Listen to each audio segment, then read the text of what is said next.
जैसा कि हमने लास्ट वाले एपिसोड में देखा था, वांग लिन अपना नया सेलेस्टियल पपेट रिफाइन कर लेता है और उसके बैग ऑफ होल्डिंग से सामान चेक करने लगता है। उसे काफी अच्छी चीजें भी मिली थी और अब आगे थंडर डार्स के बैग को खोलते ही उसके अंदर सेलेस्टियल जेड का ढेर देखकर वांग लिन की सांसें अटक गई। एक नॉर्मल कल्टीवेशन फैमिली अपनी पूरी जिंदगी में इतनी वेल्थ इमेजिन नहीं कर सकती थी जितना सिर्फ एक बैग में जमा था। अगर थंडर सेलेस्टियल टेम्पल का सिर्फ एक मैसेंजर के पास इतना सेलेस्टियल जेड हो सकता है तो सोचो टेम्पल की असली पावर क्या होगी। वांग लिन के दिमाग में उस वक्त खुशी से ज्यादा शौक था। एक गहरी सांस ली और अगले ही पल उसकी बॉडी फ्लिकर हुई और वो अपनी केव से सीधा गायब हो गया। उसका लॉयल सेलेस्टियल गार्ड भी उसके पीछे पीछे निकल गया। प्लेनेट के ईस्टर्न पार्ट के आसमान में फ्लोट करते हुए वांग लिन ने अपना हाथ नीचे की तरफ वेव किया और उसके नीचे का पूरा 5000 किलोमीटर का एरिया बिल्कुल फ्लैट हो गया। एक ऐसी जमीन बन गई जो शीशे की तरह स्मूथ थी। सारे बड़े बड़े पत्थर क्रश होकर डस्ट में बदल गई।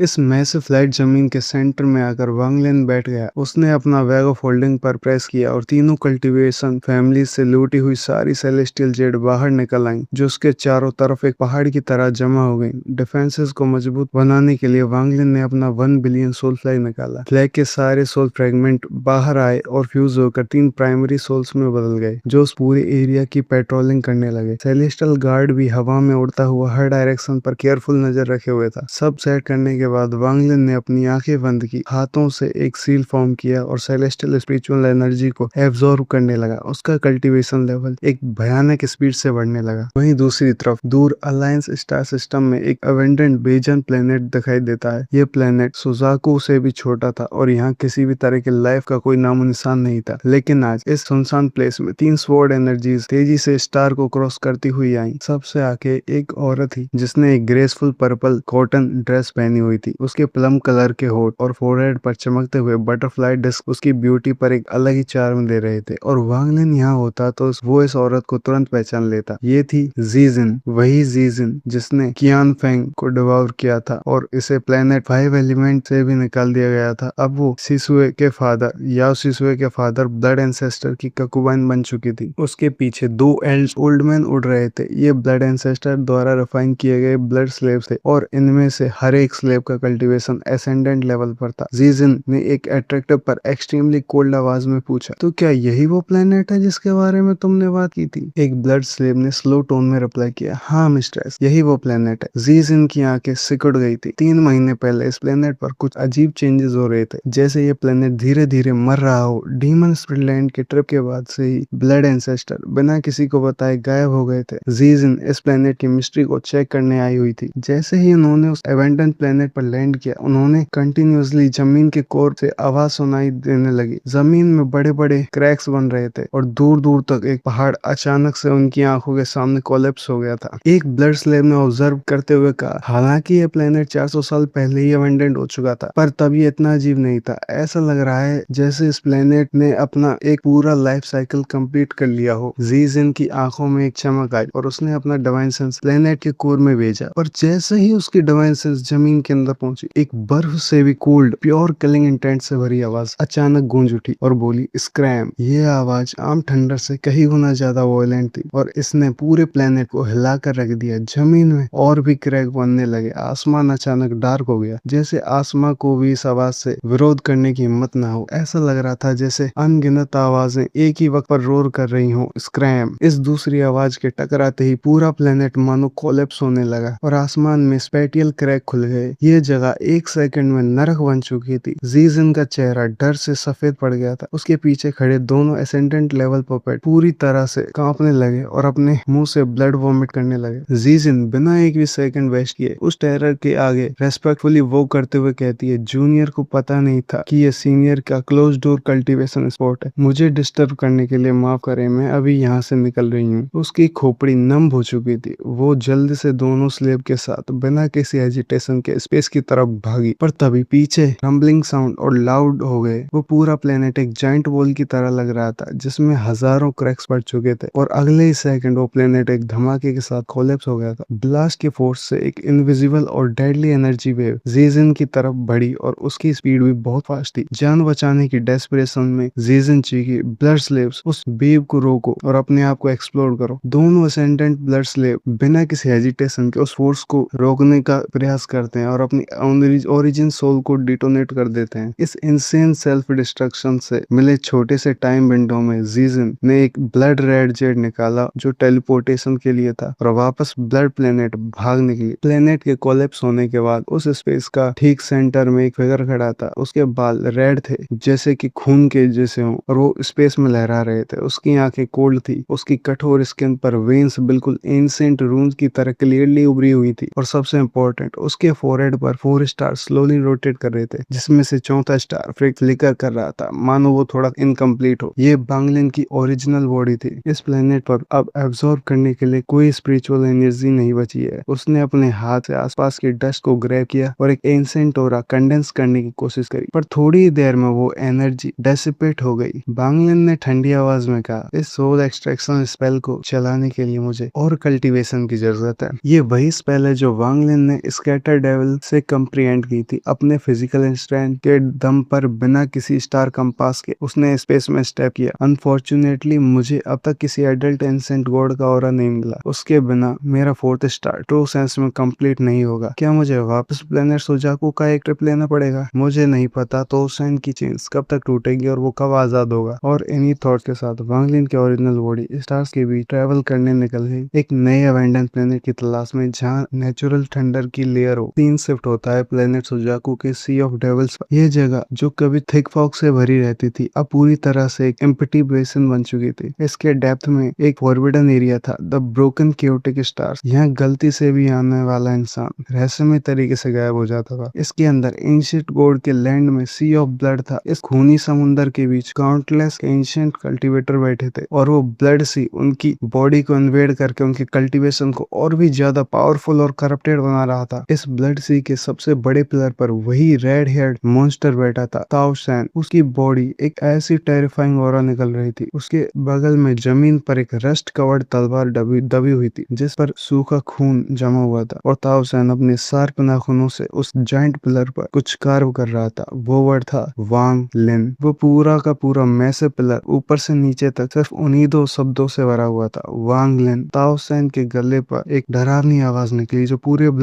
ब्लड सी में गूंज उठी। उसकी आवाज सुनकर हर कल्टीवेटर की बॉडी डर से कांप रही थी। इन सालों में उन्होंने वांग लिन का नाम इतनी बार सुना था कि ये नाम उनकी हड्डियों में बस चुका था। ताओ सैन बोलता है, वांग लिन, मैं आजाद होने वाला हूँ और तुम मेरा वेट करो। और इस इंसिडेंट के 3 महीने बाद केओटिक ब्रोकन स्टार्स से एक शख्स बाहर निकला। उसके शोल्डर पर एक रेड आइड मंकी बैठा था। ये ताओ सैन नहीं था बल्कि उसका भेजा हुआ एक मैसेंजर था। इसकी आंखों में बहुत हेटेड थी। अगर वांग लिन यहाँ होता तो वो तुरंत पहचान जाता कि ये कौन है। ये था स्काई डेविल मैजिशियन। पिछली बार अगर वांग लिन बीच में ना आता तो हेरिटेज ऑफ नॉलेज उसकी होती। वो सिक्स डिजायर डेविल लॉर्ड का मास्टर था जिसने हजारों सालों का मास्टर प्लान प्लॉट किया था, पर एंड में वांग लिन ने उसकी सारी मेहनत तबाह कर दी थी। वांग लिन के लिए हेट्रेड ताओ सैन से किसी भी एंगल में कम नहीं थी। वो रेल्म जो थंडर सेलेस्टियल रेल्म के अंदर आता है, स्काई डेविल मैजिशियन की बॉडी फ्लैश के साथ प्लेनेट सुजाकू से गायब हो गई। वहीं दूसरी तरफ प्लेनेट सुजाकू के माउंट सुजाकू की पीक पर हवा में जाउरू के लंबे बाल लहरा रहे थे। वो अब पहले से बहुत ज्यादा मैच्योर दिख रही थी। उसके पीछे जमीन पर लिटिल व्हाइट टाइगर आलसी निगाहों से लेटा हुआ था। जाउरू के हाथ में एक बैग ऑफ होल्डिंग था। यह बैग 100 सालों से भी ज्यादा पुराना रहा था। अंकल, अब मैं इस बैग को खोल सकती हूँ जो आप मेरे लिए छोड़कर गए थे, जाउरू ने बहुत सॉफ्टली कहा और उस बैग के अंदर अपना डिवाइन सेंस भेजा। लेकिन बैग के अंदर कुछ था ही नहीं। वहाँ कम्प्लीटली ब्लैंक स्पेस था। तभी बैग से अचानक एक शार्प व्हाइट लाइट बाहर आती है और सीधा जाउरू की दोनों आईब्रोज के बीच में एंटर कर जाती है। उसकी पूरी बॉडी ट्रेम्बल करने लगती है। उसके हाथ से बैग की ग्रिप लूज हो जाती है और हवा से बैग दूर उड़ जाता है। लिटिल व्हाइट एक झटके में दहाड़ता हुआ खड़ा हो जा गया था। उसके समझ नहीं आ रहा था कि मिस्ट्रेस को क्या हुआ है, लेकिन वो कोई अटैक नहीं था। वो व्हाइट लाइट जाउरू के ब्रेन में गई और वहां लगी एक बरसों पुरानी सील को रिलीज कर देती है। उसकी सील्ड मेमोरीज, उसके पास्ट की मेमोरीज उसके सामने आ गई। ये मेमोरीज सिर्फ उसकी नहीं थी बल्कि उस ऑरा की भी थी जो उसके अंदर थी। इन 19 सालों में मैंने इस बच्ची को ऐसे बड़े हुए थे देखा। ये मेरी अपनी हो, बिग ब्रदर वांग। मैं ये और नहीं सह सकती। वानर बहुत पागल है, मैंने आपको लेट डाउन किया। अब जाउरू के फेस से लगातार आंसू बहने लगे। एक बहुत लंबे साइलेंस के बाद वो जमीन पर बैठ गई और अपने घुटनों को गले पर लगाकर फूट फूट कर रोने लगी। उसने डीपली ब्रोकन हार्ट आवाज में कहा, लिटिल व्हाइट, पता चला कि अंकल अंकल अंकल ने कभी चाहा ही नहीं कि मैं उन्हें कभी ढूंढ पाऊं। और इन सब के बीच वांगलिन का मेन अवतार अभी भी क्रेजी स्पीड से सेलेस्टियल स्पिरिचुअल एनर्जी को एब्जॉर्ब कर रहा था। उसके चारों तरफ टूटे हुए सेटर्ड सेलेस्टियल जेड का पहाड़ और ज्यादा डेंस होते जा रहा था। एसेंडेंट कल्टीवेशन के मिड स्टेज से आगे बढ़ने के लिए जितने सेलेस्टियल जेड लगते हैं वो सीधा टेरिफाइंग नंबर है, अर्ली टू मिड स्टेज से कहीं ज्यादा। पर वांगलिन के पास सेलेस्टियल जेड्स की कोई कमी नहीं थी, लेकिन वांगलिन के सामने एक नई कंडीशन पैदा हो चुकी थी। जब से उसके ओरिजिन सोल ने उस एंशिएंट थंडर ड्रैगन को डिवोर किया था, उसका सोल पूरी तरह म्यूटेट हो चुका था। यानी वांगलिन को ब्रेक थ्रू करने के लिए एवरेज कल्टीवेटर से कहीं ज्यादा स्पिरिचुअल एनर्जी की नीड है। 6 महीने और गुजर चुके थे और वो डेली अनइमेजिनेबल अमाउंट में जेड्स को कंज्यूम कर रहा था, पर उसका ओरिजिन सोल अभी भी फुल नहीं हुआ था। समय धीरे धीरे निकल रहा था। उसने और भी मैसिव स्केल पर जेड्स को तोड़ा और एब्जॉर्ब करने लग गया। और फिर इन लगातार महीनों के बाद एक दिन ऐसा आया, वांगलिन ने अचानक अपनी आंखें खोली। उसकी आंखों के अंदर प्योर लाइटनिंग एक खतरनाक तूफान की तरह फ्लैश हुई। उसकी बॉडी से अचानक एक ऐसी हेवन शेकिंग ऑरा का ब्लास्ट निकला जिसने उस पूरे रीजन को हिलाकर रख दिया। वांगलिन धीरे से खड़ा हुआ। उसके चेहरे पर बिल्कुल काम और अनब्रेकेबल एक्सप्रेशन था और उसने स्काई की तरफ एक सॉलिड स्टेप आगे बढ़ाया और अपनी लिमिट को ब्रेक थ्रू करके लेट स्टेज असेंडेंट पर पहुंच गया। अगला सीन दिखाया जाता है स्टार्स के बीच एक रे ऑफ थंडर तेजी से स्पेस को चीरते हुए निकल रही थी। उस खतरनाक थंडर के अंदर एक इमेंस थंडर बीस्ट था जिसके पास एक सिल्वर हॉर्न था और उसमें हल्के गोल्ड के निशान थे। एकदम रॉयल और टेरिफाइंग ऑरा थी। इस थंडर बीस्ट की पीठ पर वांगलिन बैठा हुआ था और उसके बाल हवा में लहरा रहे थे और उसकी आंखों में एक ऐसी चमक थी और उसका ऑरा इतना एक्स्ट्राऑर्डिनरी था कि कोई उसे अभी इस स्टेट में देख लेता तो बिना किसी डाउट ये यही सोचता कि ये कोई high level thunder celestial temple का मैसेंजर है। वो एग्जैक्टली थंडर डाउस्ट जैसा लग रहा था। अगर उस सेलेस्टियल टेम्पल का कोई असली मैसेंजर भी उसे इस वक्त देख लेता तो वो भी सदमे में चला जाता। पिछले 900 साल की कल्टीवेशन ने वांगलिन को आखिरकार एसेंडेंट के लेट फेज तक पहुंचा दिया। वांगलिन अपने मन में मुस्कुराते हुए सोचता है, अगर आज ज़ुकोजी जिंदा होता तो ये सब देखकर उसका क्या हाल होता। एक छोटा सा आंट जैसा कल्टीवेटर जिसे उसने सिर्फ एक प्यादे समझा था और आज वो इस हाइट पर पहुंच चुका है। लेट स्टेज एसेंडेंट कल्टीवेटर छोटे कल्टीवेशन प्लेनेट पर सुप्रीम एग्जिस्टेंस माने जाते हैं। वहाँ किसी की औकात नहीं होती उनसे पंगा लेने की। अब उसका डोमेन और कल्टीवेशन कंप्लीट होने में एक सिंगल कदम बाकी था और इस एक कदम के बाद वो सेकंड स्टेप ऑफ कल्टीवेशन में अपना कदम रख देगा। ये सेकंड स्टेप इतना मुश्किल होता है कि फर्स्ट स्टेप के कल्टीवेटर इसके बारे में सपने में भी नहीं सोच सकते। वांगलिन ने इल्यूजनरी इन कल्टीवेटर के साथ पास्ट में बैटल की थी जो लाइफ एंड डेथ बैटल थी। उससे उसे रियलाइज हो गया था कि ये सेकंड स्टेप वाले कल्टीवेटर्स एक्चुअली कितने टेरिफाइंगली पावरफुल होते हैं। अपने पास्ट को याद करते हुए वांगलिन के मन में थॉट्स आते हैं। वांगलिन सीरियसली टोन में कहता है अपने आप से, कल्टीवेशन का पहला स्टेप ही इतना ज्यादा मुश्किल था। अगर सीनियर जावजी ना होते तो एसेंडेंट स्टेज में ब्रेक थ्रू करने के चक्कर में ही मैं कब का मारा जा चुका होता। अगर पहला स्टेप ही ऐसा था तो सेकंड स्टेप का ट्रायल तो और भी ज्यादा ब्रूटल होगा। सेकंड स्टेप का अपना एक अलग लाइफ एंड डेथ ट्रायल होगा। क्या मैं उसमें पास हो पाऊंगा? लेकिन जो हेवन की विल को फॉलो करता है वो मोर्टल है और जो हेवन के अगेंस्ट जाए वही इमॉर्टल है। जब तक मेरा दाव हार्ट जिंदा है और मजबूत है मैं हर खतरे को चीर कर आगे बढ़ सकता हूँ। यही बोलते ही वांगलिन की आंखों में एक डिटर्मिनेशन दिखाई देती है। वांगलिन कहता है कल्टीवेशन का थर्ड स्टेप भी है। ऑलसीयर जैसे मॉन्स्टर भी अभी तक वहीं नहीं पहुंच पाए और उस एब्सोल्यूट पावर को पाने में स्ट्रगल कर रहे हैं। ये थर्ड स्टेप किस लेवल का होगा और एक एंसेंट गॉड के मुकाबले कैसा परफॉर्म करेगा? उसके चेहरे पर एक अलग ही जुनून था, लेकिन वो जानता था कि ये थर्ड स्टेप अभी उसकी पहुंच से बहुत बहुत दूर है। शायद उसकी पूरी लाइफ स्पैन खत्म हो जाए पर तब भी वो वहां ना पहुंच पाए, ऐसा वांगलिन सोचता है। उसने अपना राइट हैंड प्यार से थंडर बीस्ट के सर पर रखा। उस बीस्ट की लाइटनिंग उसके हाथ में ट्रेवल कर रही थी और वांगलिन की बॉडी पर इसका 0% इफेक्ट था और सितारों की तरफ देखते हुए सीधा यूनिवर्स की एग्जिस्टेंस पर सवाल उठा रहा हो, जैसे कि क्या फोर्थ स्टेप भी एग्जिस्ट करता है? इस सवाल का जवाब शायद किसी के पास नहीं था। अब वांगलिन प्लेनेट 1000 इल्यूजन की ओर निकल जाता है। उसने प्लेनेट रानियन जाने का आइडिया ड्रॉप कर दिया था क्योंकि वहां उसकी सारी यादें सील्ड थी और वो वहां दोबारा नहीं जाना चाहता था। वांगलिन अपने अगले प्लान पर फोकस करते हुए खुद को कहता है अब टाइम आ गया है प्लेनेट यूनजिया पर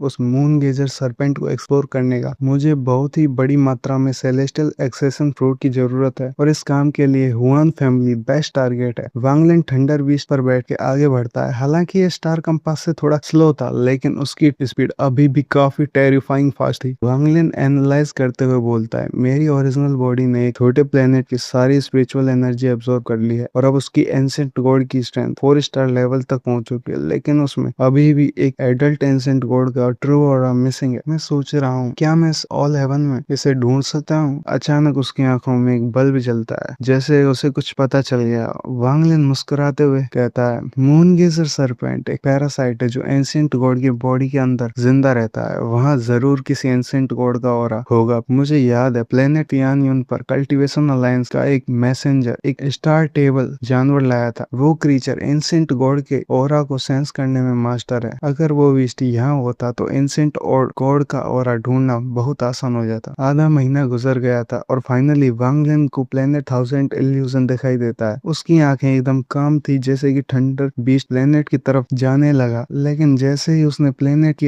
एटमॉस्फेयर को टच किया, काउंटलेस थंडर क्लाउड्स आसमान में अपीयर हो गए थे। पूरे आसमान में बिजली कड़कने लगी थी और थंडर की आवाजें वाइब्रेट होने लगी थी। इस टेरिफाइंग फिनोमिनन ने प्लेनेट थाउजेंड इल्यूजन के हर एक कल्टीवेटर का ध्यान अपनी तरफ खींच लिया था। थंडर बीस्ट ने एटमॉस्फेयर को पेनिट्रेट किया और हवा में फ्लोट करते हुए अपना सर उठाकर एक रोर मारी। ये रोर इस दुनिया की सारी थंडर को रिप्रेजेंट कर रही थी। इसका इम्पैक्ट इतना खतरनाक था कि आसमान से लगातार मैसिव लाइटनिंग बोल्ट सीरीज बनाकर जमीन पर गिरने लगे। प्लेनेट थाउजेंड इल्यूजन का हर एक छोटा बड़ा कल्टीवेटर इस गॉड लाइक प्रेजेंस से कांप रहा था। उनकी फिजिकल बॉडी और सोल इस थंडर की एब्सोल्यूट स्ट्रेंथ के सामने एक छोटी चींटी के समान थी। रिलीज किए गए थर्ड सील के बाद थंडर बीस्ट को जो स्ट्रेंथ और इनहेरिटेंस मिली थी, उसने इसे इतना पावरफुल बना दिया था कि यह किसी भी इल्यूजनरी यिन लेवल कल्टीवेटर से कम नहीं था। वांगलिन को फालतू की अटेंशन नहीं चाहिए थी, तो उसने सीधा थंडर बीस्ट को शांत किया और डायरेक्ट हुआन फैमिली के हेडक्वार्टर की ओर निकल गया। उसके नजदीक आने